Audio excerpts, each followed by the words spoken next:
Today, we're going to take some of the most mind-bending ideas from quantum physics and, believe it or not, behavioral economics and turn them into practical habits you can use every single day. We're going to see how the universe's fundamental uncertainty isn't some flaw to be afraid of, but it might just be your greatest source of freedom. Oh man, we have all been there, right? You're staring down a big decision, totally paralyzed because you're so scared of making the wrong choice. We just want to avoid failure, pick the guaranteed win, and know exactly what's going to happen next. And that feeling of anxiety, it's completely normal. In fact, there's a name for this. It's called ambiguity aversion. Our brains are literally hardwired to see the unknown as a threat. We will often pick a path with a known, kind of mediocre outcome over another path where the possibilities are wide open but uncertain. But what if we've been looking at this whole thing completely backwards? So let's just reframe this whole thing. What if that very uncertainty that we are programmed to fear is actually the source of our greatest power? What if it's the very thing that makes our choices matter at all? And this brings us to a fundamental law of physics, Heisenberg's uncertainty principle. Now, stick with me here. On the tiniest quantum level, you physically cannot know a particle's exact location and its exact direction at the same time. The more you know about where it is, the less you know about where it's going, and vice versa. So, what does a tiny particle have to do with your life? Well, this principle isn't some bug in the system. It's a core feature of reality. It's proof that the future is not some predictable movie that's already been filmed. It simply hasn't been written yet. And that leads to maybe the most empowering idea of all. Because the future is fundamentally uncertain, every choice you make, every small nudge you give yourself genuinely shapes what happens next. You aren't just a passenger along for the ride, you are a co-creator of your reality. So the real question is, how do we start acting like one? Okay, our first practical quantum nudge is all about this. It's about fighting that deep-seated urge to rush to a conclusion and instead finding the courage to simply not decide. Well, not yet anyway. In the quantum world, this idea is called superposition. Before a particle is actually observed, it isn't in one single state. It kind of exists as this wave of all its potential states, all at once. It's a yes, a no, and every maybe, all at the same time. It only collapses into one single reality at the moment it's measured.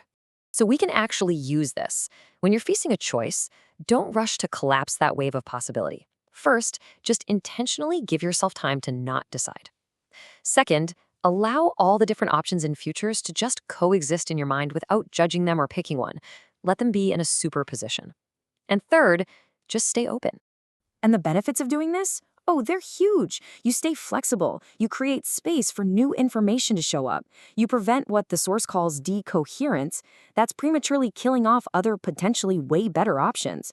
And my favorite part, this openness can lead to quantum tunnels, those sudden, awesome breakthroughs or lucky breaks that seem to come out of absolutely nowhere. All right, our second nudge, this one goes even deeper.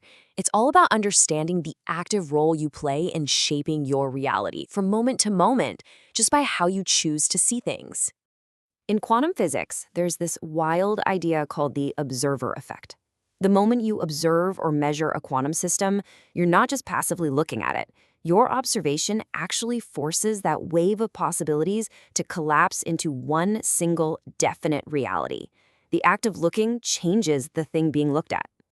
And here is the crucial point. That exact same principle applies to your life.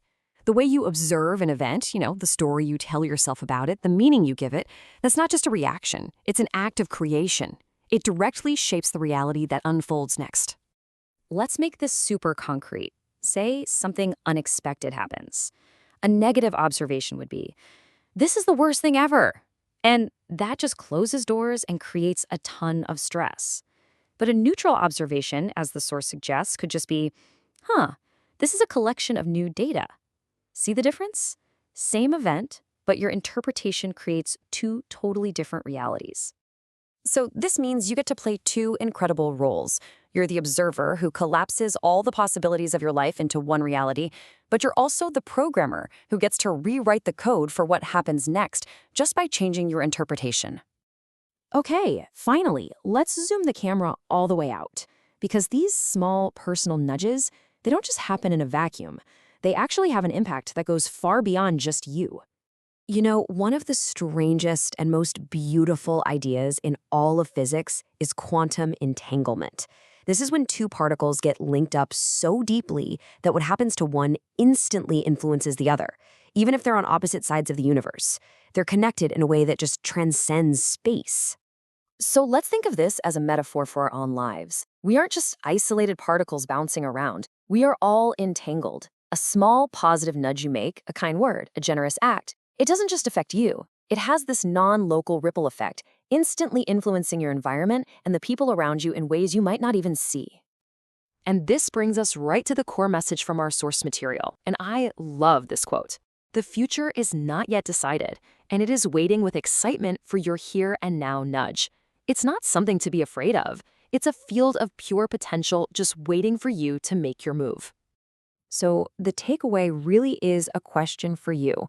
Knowing that your observation literally creates your reality and that you have the freedom to choose your perspective, how are you going to observe your world tomorrow?